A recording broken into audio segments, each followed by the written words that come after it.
जब मथुरा नगरी पर एक भयंकर तूफान का साया मंडरा रहा था, यमुना नदी ने एक प्रचंड रूप धारण कर लिया था।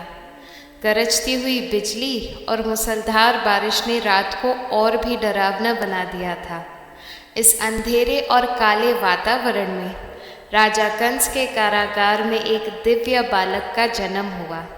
ये केवल एक सामान्य जन्म नहीं था, ये धरती पर धर्म की पुनः स्थापना का संकेत था। वे रात आकाश में बिजली की चमक और धरती पर बारिश की बौछारों से भरी हुई थी। राजा कंस के कारागार में देवकी और वासुदेव ने एक दिव्य संतान को जन्म दिया। उस बच्चे के जन्म के साथ ही एक नए युग की शुरुआत हुई।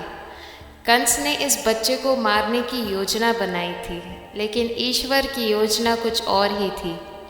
वासुदेव ने अपनी नवजात पुत्र को एक छोटी सी टोकरी में रखा। ये टोकरी साधारण दिखती थी, लेकिन इसमें समाया था वो दिव्य अस्तित्व जो इस धरती को नया अर्थ देने वाला था। वासुदेव ने टोकरी को अपने सिर पर रखा और बिना किसी डर के अंधेरे में कदम बढ़ाए। यमुना नदी, जो उस समय उफान पर थी, मानो उनकी राह से हट गई। हर लहर, हर बूंद जो उनके मार्ग को अवरुद्ध कर सकती थी, अपने आप ही शांत हो गई। ये एक दिव्य चमत्कार था। वासुदेव ने यमुना को पार किया और अपने मित्र नंद के घर पहुँचे। उन्होंने उस नन्हे बालक को नंद के हवाले कर दिया। इस तरह गोकुल में श्री कृष्ण का आगमन हुआ और ये दिन आज हम जन्माष्टमी के रूप में मनाते हैं। श्री कृष्ण और उनकी बांसुरी का रहस्य जानते हैं आप? श्री कृष्ण के कई रूप और नाम हैं और हर नाम के पीछे एक गहरी कथा छुपी हुई है। कृष्ण की बांसुरी की धुन ने सृष्टि को मोहित कर दिया था। बांसुरी की आवाज़ में ऐसा जादू था कि वो हर जीव, हर वनस्पति और हर तत्व को अपनी ओर आकर्षित कर लेती थी। लेकिन क्या आपने कभी सोचा है कि उनकी बांसुरी कैसे बनी? एक दिन श्री कृष्ण ने महसूस किया कि उन्हें एक बांसुरी की आवश्यकता है। उन्होंने अपने बगीचे में बंस की तलाश की, लेकिन कोई ऐसा बंस नहीं मिला जो उनकी आवश्यकताओं को पूरा कर सके। तब उन्होंने बंस के एक पेड़ से कहा, मैं तुम्हें एक बांसुरी बनाना चाहता हूँ, लेकिन इसके लिए मुझे तुम्हें काटना पड़ेगा, तुम्हारे शरीर में छेद करना पड़ेगा, तुम्हें दर्द होगा, लेकिन तुम्हारी पहचान तुमसे ही होगी। बंस ने कहा, प्रभु, ये शरीर आपका ही है, आप जो भी करेंगे मुझे स्वीकार है।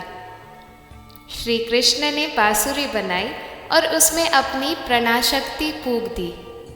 पहली बार जब उस बांसुरी से धुन निकली तो वो एक अद्वितीय धुन थी। उसकी मधुरता ने न केवल गोकुल की गोपियों को मोहित किया, बल्कि प्रकृति के हर तत्व को भी अपनी ओर खींच लिया। श्री कृष्ण की बांसुरी हमेशा उनके साथ ही रहती थी और राधा और अन्य गोपियों को उसकी एक विशेष आकर्षण था। एक कहानी के अनुसार जब राधा रानी की मृत्यु का समय आया, उन्होंने श्री कृष्ण से कहा कि वे अपनी बांसुरी से एक अंतिम धुन बजाएं। कृष्ण ने बांसुरी उठाई और एक मधुर धुन बजाई, लेकिन उस धुन में उनकी प्यारी राधा को खोने का दर्द छुपा था। राधा के जाने के बाद श्री कृष्ण ने अपनी बांसुरी तोड़ दी और यमुना के किनारे छोड़ दी। कुछ लोग मानते हैं कि बांसुरी के टुकड़े धरती में समा गए, जबकि कुछ मानते हैं कि वे यमुना में बह गए। आज भी जब श्री कृष्ण का नाम लिया जाता है, उनकी बांसुरी की धुन की गूंज सुनाई देती है। कृष्ण और राधा का प्रेम ऐसा है जिसे शब्दों में नहीं उकेरा जा सकता। मित्रों, क्या आप जानते हैं गोपाल से गोविंद तक श्री कृष्ण का गहरा प्रेम के बारे में?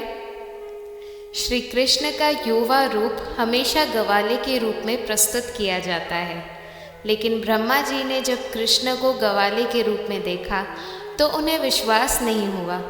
ब्रह्मा जी ने सोचा कि भगवान का अवतार कोई महान ऋषि योद्धा या ताकतवर राजा होना चाहिए। उन्होंने कृष्ण की परीक्षा लेने का निश्चय किया। ब्रह्मा जी ने कृष्ण के सभी साथियों और गायों को गायब कर दिया और उन्हें ब्रह्मलोक ले गए। हजारों साल बीत गए, लेकिन जब ब्रह्मा जी पृथ्वी पर वापस आए तो उन्होंने देखा कि सब कुछ वैसे का वैसा ही था। कृष्ण और उनके साथियों के गायब होने के बावजूद पृथ्वी पर सब कुछ सामान्य था। तब श्री कृष्ण ने ब्रह्मा जी को सत्य दिखाया। ब्रह्मा जी ने देखा कि ग्वाले, गाय और हर वस्तु कृष्ण ही थे।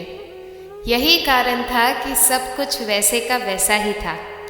ब्रह्मा जी को तब एहसास हुआ कि ग्वाले कोई साधारण व्यक्ति नहीं बल्कि भगवान विष्णु का अवतार थे।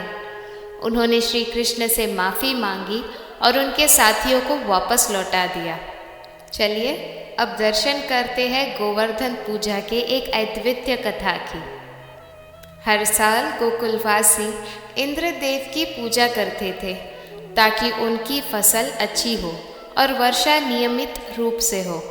लेकिन एक दिन कृष्ण ने सवाल उठाया, हम इंद्रदेव की पूजा क्यों करते हैं? वर्षा प्रकृति का नियम है और फसल हमारे कर्मों का परिणाम है। गोवर्धन पर्वत हमें आहार प्रदान करता है, क्यों ना उसकी पूजा करें? नंद महाराज और गोकुल वासियों ने कृष्ण की बात मान ली और गोवर्धन पर्वत की पूजा करने का फैसला किया। इंद्रदेव को इस अपमान का एहसास हुआ और उन्होंने गोकुल पर घना बारिश भेज दिया। श्री कृष्ण ने अपने दिव्य रूप में गोवर्धन पर्वत को अपनी छोटी उंगली पर उठाया और गोकुल वासियों को उसकी छाव में सुरक्षित रखा।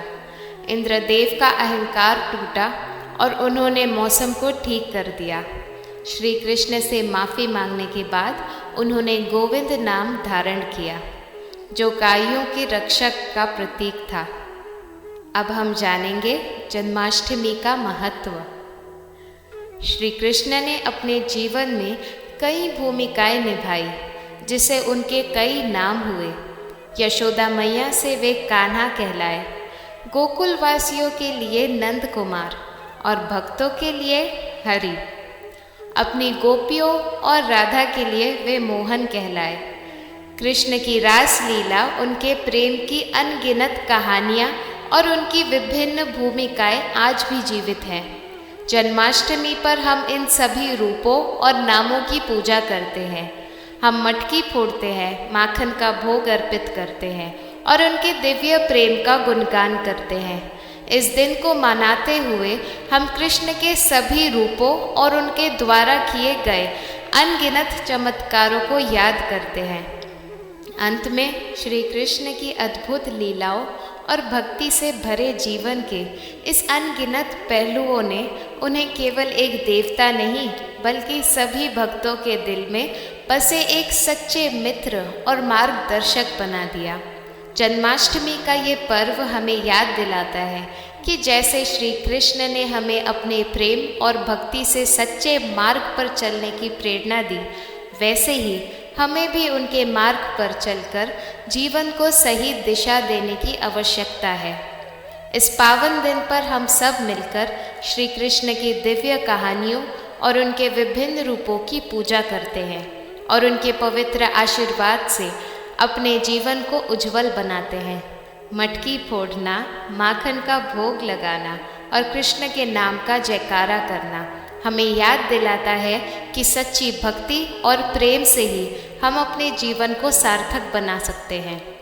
श्री कृष्ण के सच्चे भक्त हैं तो सब्सक्राइब करें हमारे चैनल भक्ति का ब्रह्मांड को और हमारे साथ भक्ति को फैलाने के उद्देश्य से जुड़ जाएं।